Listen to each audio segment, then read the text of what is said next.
Lavanya, welcome to Inclusive Cyber. How's it going today? Going good. Thanks for having me. How are you?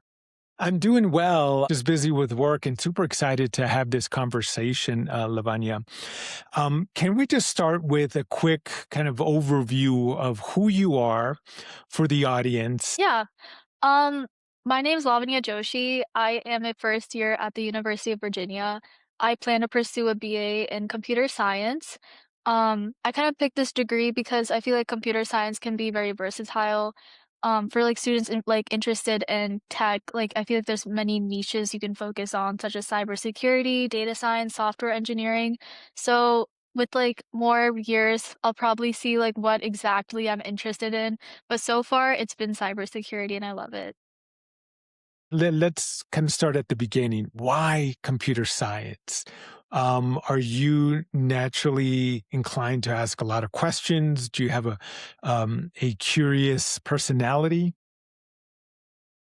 Originally, in high school, I started off with, I had dreams of becoming, like, a doctor. I wanted to do, like, dentistry and all that, but, I took this introductory course in cybersecurity, and that kinda, like, what got me peaked into, like, technology and, basically, like, how advanced it's becoming. So in this class, like, we kinda, like, learned about, like, very surface level cybersecurity topics, like what a digital footprint is, how hackers use your digital footprint to, like, get into, like, your accounts and everything. And just, like, seeing, like, this, like, work as, like, a puzzle piece, I feel like even programming can be, like, similar, like, you're putting a bunch of pieces together to create, like, a product or something that's, like, useful. So and, like, our like, today, in this day and age, I feel like technology is just, like, all around us, like, it's a very big part of our lives, and someday I wanna make some sort of, like, contribution to the technology, like, around us and be able to help in some sort of way. So that's, like, kind of, like, why I want to do something in, like, computer science or technology because it's something that's always changing. I feel like I'm never gonna get bored of it. Yeah, that's a good way of framing. It's always a new day brings new challenges. It's never the same thing over and over. So, just to get clarification, you said you took a class that was in high school. I'm assuming. Mhm. Yeah, we took it was actually kinda cool, like, I was kinda surprised this class was even offered in high school. I feel like when my parents, when they talk about, like, what they did in high school, they're like, "Yeah, we have these core subjects, science, math, history," but then now we have such, like, diverse topics, and they're being taught in high school and even elementary school, so I'm, like, really glad that I have that opportunity to, like, learn about such things. Our computer class when I started was typing. So, and it was one of the old school Mac computers, I think Apple II. And yeah, I didn't really care about computers back then, which is kind of ironic that I deal with computers nowadays. So that class introduced you to the various aspects of cybersecurity. So from there, did you reach out to the teacher? Did you develop kind of a relationship and just asking them questions? Who else did you kind of lean on to learn more about this particular profession? I had a really close connection with my teacher, actually. Our, like, whole class she was a female teacher, which is, like, something I admire. It was a class full of guys, and, like, seeing, like, me in the front, like, taking notes and stuff, she kinda, like, noticed me, and I would, like, ask questions. There, like, we kinda, like, made a connection, and she kinda got me more into, like, different things, like, outside of class, like, to me, like, I was just like, "What is cybersecurity? I don't know anything about it. All I know right now is, like, cryptography." And what a digital footprint is. So she like kind of got me introduced into like more what cybersecurity is. And I was introduced to this club later called CyberPatriot. And this club was actually super useful, especially for students who don't know anything about cybersecurity, because we have there's like basically different rules, such as like packet tracer, Windows Server, Windows Security, and Linux, and it kind of like simulates like a real environment where you have like these different cybersecurity professionals, kind of creating like a network and a system and trying to like secure that system for like a company, and having like high school students like do such simulations and like kind of like putting them in the deep end and relying on Google search of like how to secure a Windows computer. that kinda, like, got me interested. I'm like, "Wait, this is really cool." Like, I see, like, the points, like, rack up, like, "Oh, like, this team's winning and that team's winning." So it becomes, like, kind of like a fun competition to do with your peers. So that kinda, like, got me more into cybersecurity after that introductory level class, and it's honestly all thanks to my teacher. Like, she kinda, like, pushed these opportunities to me, and that kinda got me going. I love that story, Lavanya, because one, as you mentioned already, it was a class full of guys, right? Typically, IT and cybersecurity roles are primarily men and very few women, which is something that at least in my career, I'm trying to elevate and trying to assist and help more diverse voices, especially women in cybersecurity, because I think it's sorely needed. The other thing about kind of capture the flag is what you're describing in different teams and scoring. Um, if it wasn't for that, I guess for the lack of a better term, gamification, would this profession still be appealing for you? The way you described it, you're getting excited. It was fun. It was challenging, and it's kind of it's almost like a team sport, right? You're facing other classmates to see who is the better one and kind of claim bragging rights there. How much of that made an impression on you? I feel like this was a very big part of, like, why I wanted to do cybersecurity, because like, there's, like, cyber introductory to cyber, which is the class I was in cyber operations. Like, I feel like I still would have been interested in it, but, like, I wouldn't have been, like, as interested unless, like, if I did that, because I feel like you can't really know what cybersecurity is until you, like, do something that is, like, cybersecurity. Like, for example, the certification exams, like, actually studying for the certification exam is so different than, like, actually going and configuring, like, a router for yourself. And I think, like, actually doing things is very important.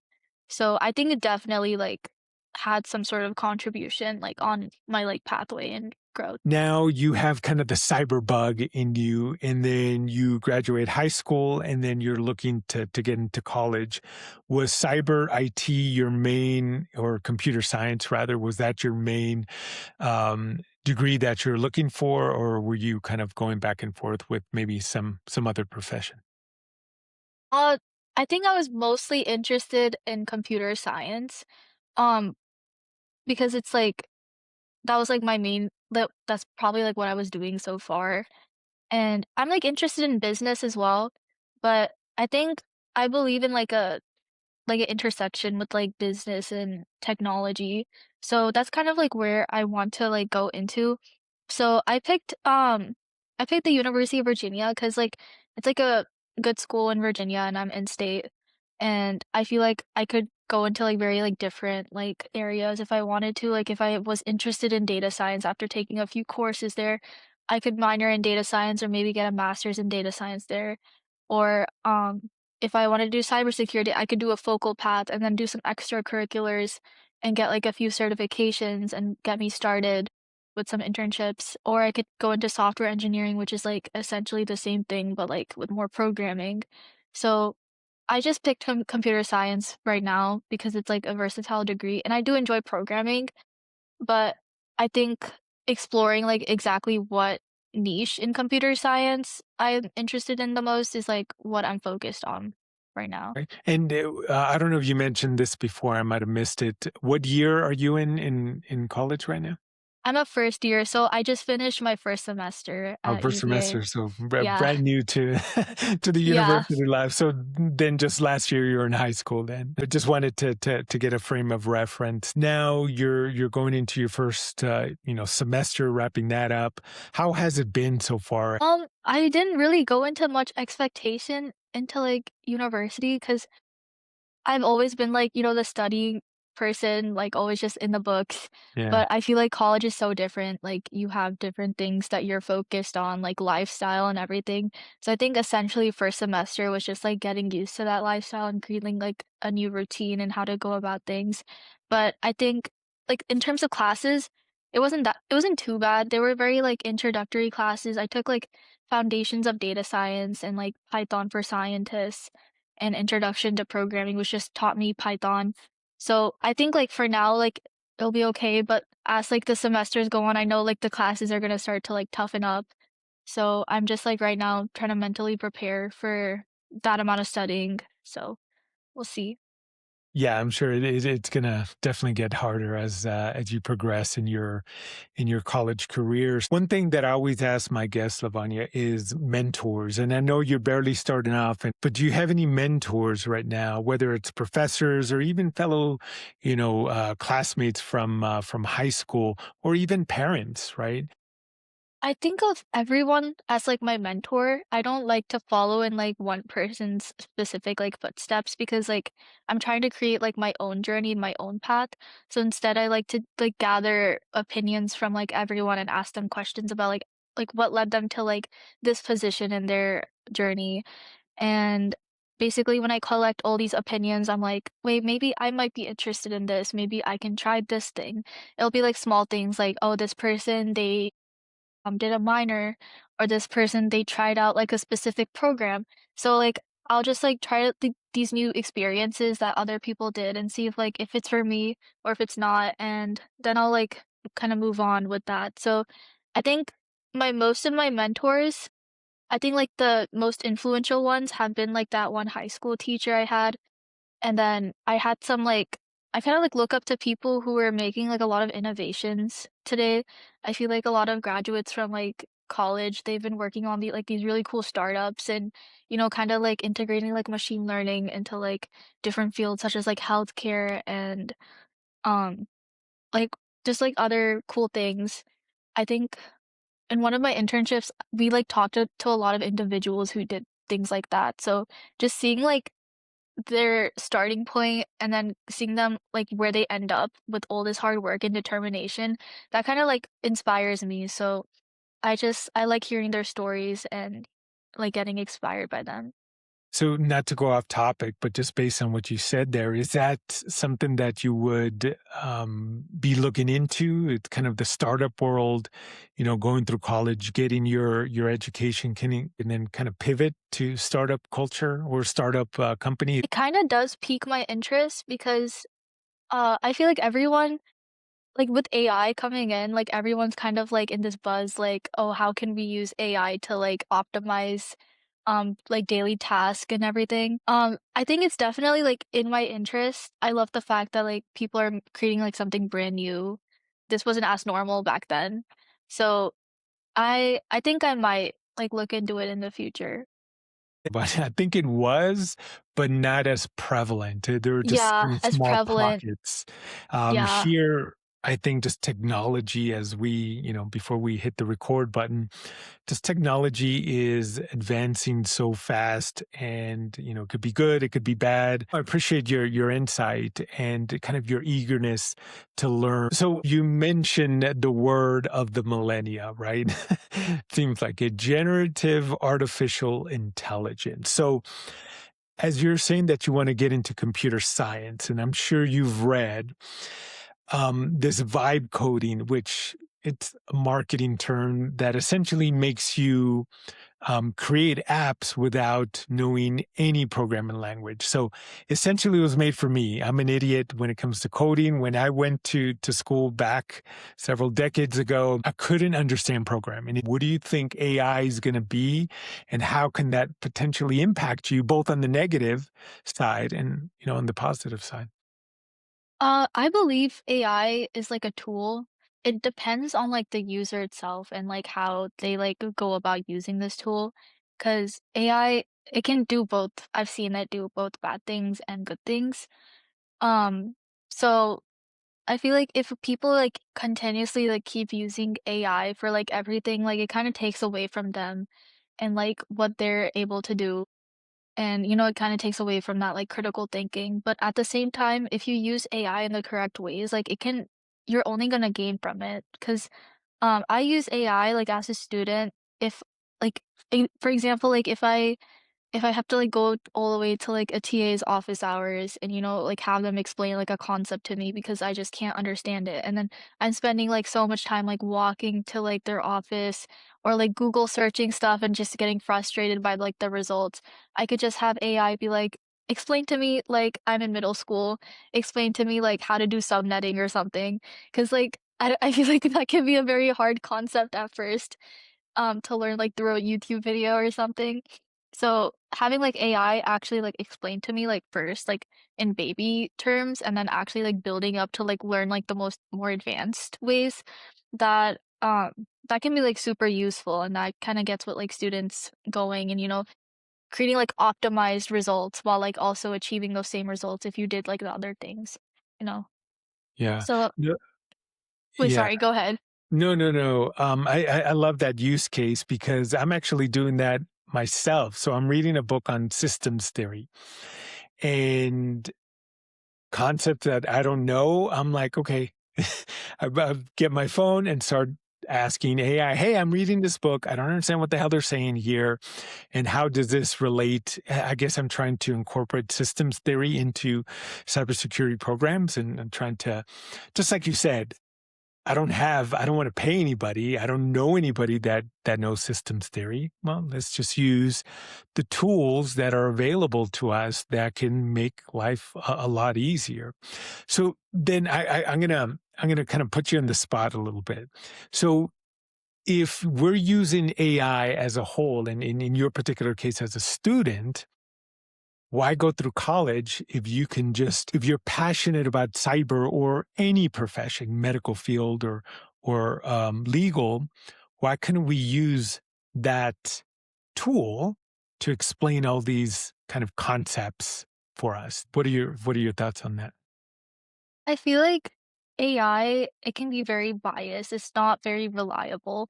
Like, if you give it like information to kind of like summarize, like if you give it like a bunch of PDF documents and be like, give me like the key takeaways from these documents, like it becomes useful in like optimizing like your learning.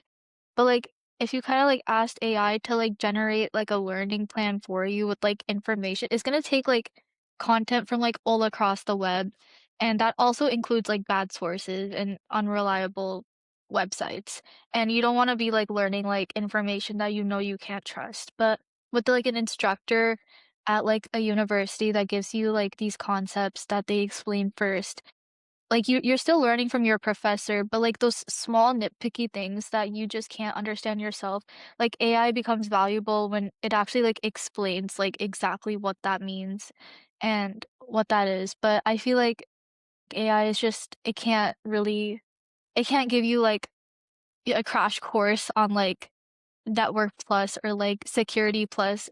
I don't think it's gotten that advanced yet, but, like, it can definitely, like, tackle in on the smaller things and be like, "Okay, exactly as a whole what this is." To your point is if we are ignorant on a topic, we don't know whatever it's telling us, whether that's true or not, right? It's the hallucinations.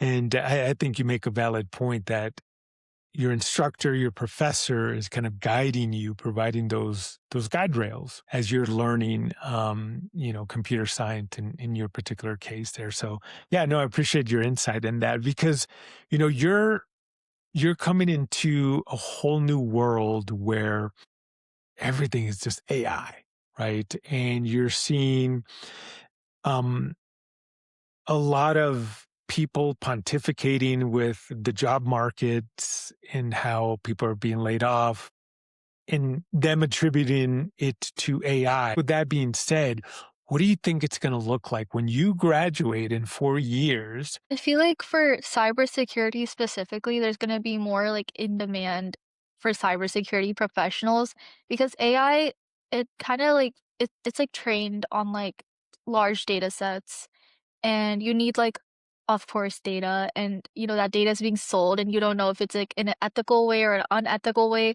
So, I feel like, we need cybersecurity professionals to, like, actually protect that data, because like, if it's being, like, fed into, like, a machine or, like, some sort of, like, algorithm, and if some sort of, uh like, threat actor try to, like, kinda do, like, prompts to, like, get information out in, like, the certain data.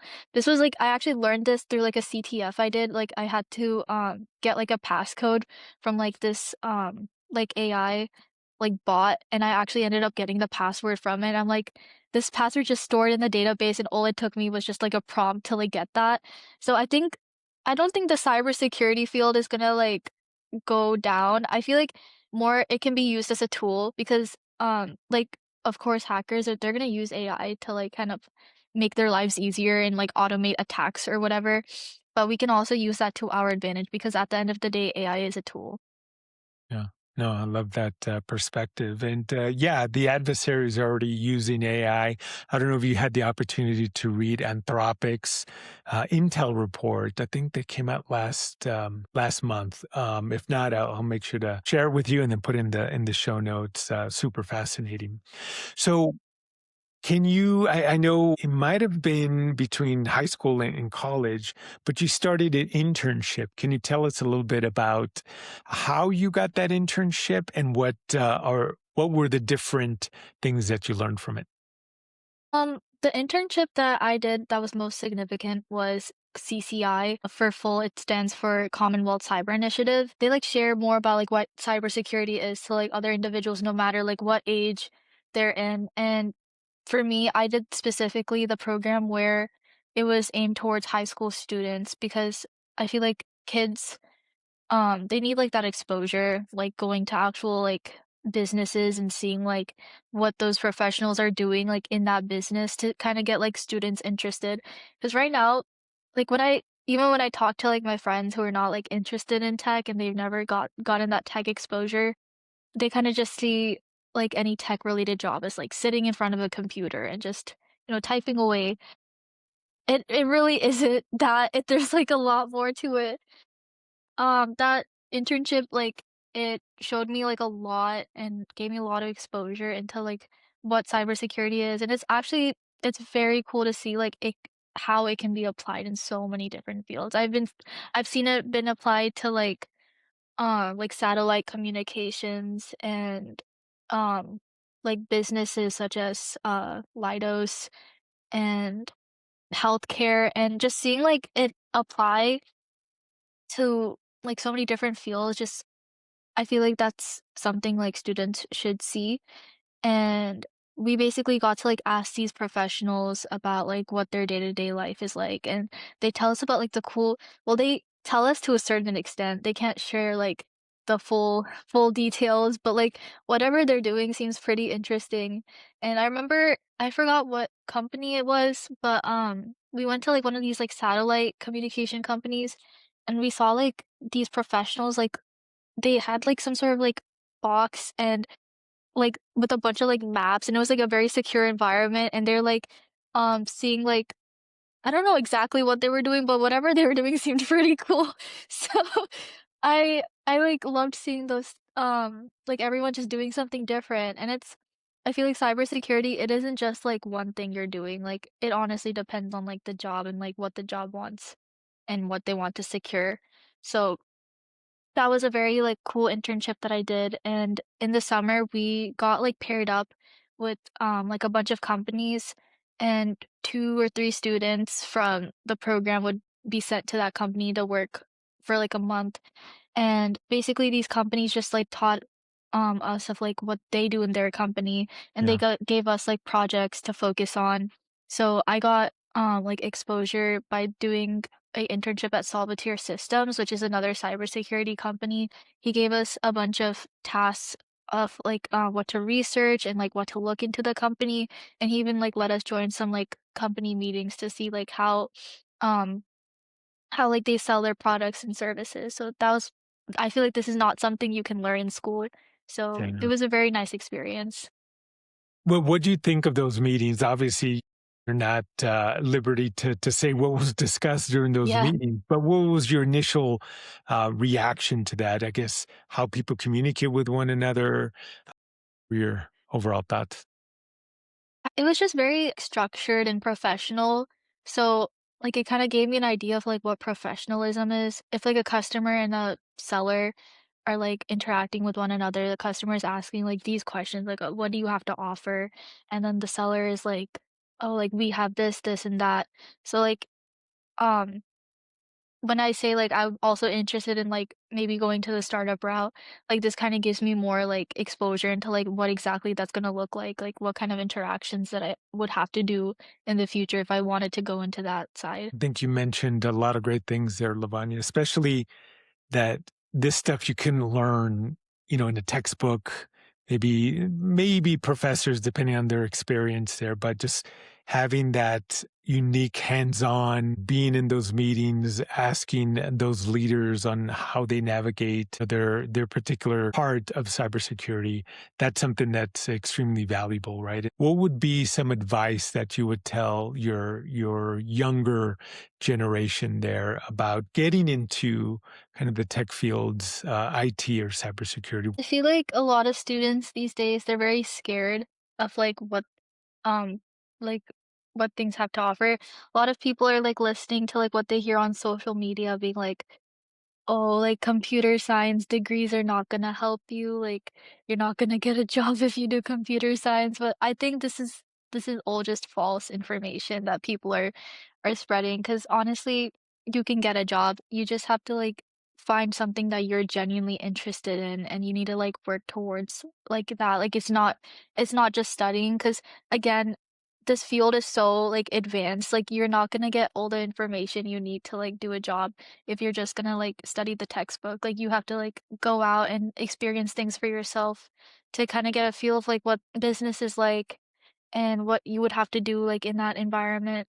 So I just tell my friends and like my younger underclassmen friends, just if you have an opportunity, just go for it. Cause like I feel like whatever you do from an experience, like you can only gain from that. If you like that, then you know, like, okay, that's something I like, and I would like to maybe find something else that's like similar and maybe like work towards a point. And if you don't like whatever you did, you know it's not for you. So you won't be at that point where it's like, do I regret never going for this opportunity?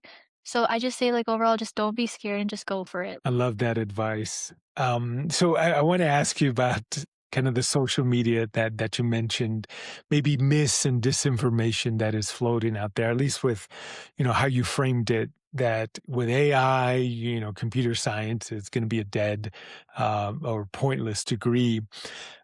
How do you combat that, though?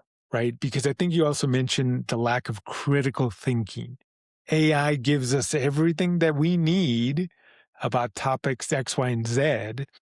But then how do we look beyond that and do our own research and just ask, I guess, being curious? How do we combat the noise? And that's the nicest way I could put it. Yeah, I feel like social media can there's just so many opinions on there and you're just gonna see like everything. Like you're gonna see people who are like working towards startups and then you're gonna see people who are also like computer science is not the job market you want to be in. At the end of the day, it's just noise and you should do whatever really piques your interest because there's no such thing as like a bad degree. Like every degree is important ounce of knowledge is very important and it just depends on like how someone chooses to apply it. Love that perspective. Thank you for sharing that. So, Lavanya, how I close with all my guests is books. I don't know if you can see over here that I have a bookshelf, and that's only a fraction of books that I have. But what book have you recently read or currently reading that you'd like to share with the audience? And it doesn't have to be IT or cyber. If it is, that's fine. But just anything that has resonated with you. I read this book over the summer called Atomic Habits. And at first I was like trying to like, get into like that self-development phase where it's like, okay, let me find some things to like kind of work on myself. That book, it honestly it it was very like useful and like I thought I wouldn't enjoy it at first, but like the way it talked about concepts, like I felt like someone was talking to me and it was basically talking about, like, how small things can, like, affect, like, your end goal. So, like, if you work on making, like, small things like habits, like making, like, your bed every day or, like, brushing your teeth before, like, you go to bed, like and if you, like, make a new skill set or, like, a new thing that you do every single day and make that into a habit, like, at the end of the day, you're gonna become, like, a better person. That will help you, like, kinda, like, rebrand your image. It was really it was a book that had me hooked. I do recommend it to others. Yeah, no, thank you for sharing that book. We'll make sure to put that in the show notes. But Lavanya, thank you for your time. This has been super informative, and I know you're barely getting starting, with your educational career, and I know a lot of good things are going to be in your future in IT and cyber, computer science there. So, yeah, I'd love to continue this conversation. The other thing that I'm trying to do is kind of fireside chat. So, um, going in depth about a topic, your perspective, my perspective. Yeah, feel free to reach out and we can definitely schedule something. The next big topic that I'm looking at is quantum computing. I actually want quantum computing to start now, and so we can stop talking about this Yeah, AI stuff. yeah, I Yeah, agree. yeah. But no, again, thank you for your time, and I appreciate it. Thank you so much for having me. It's lovely chatting with you.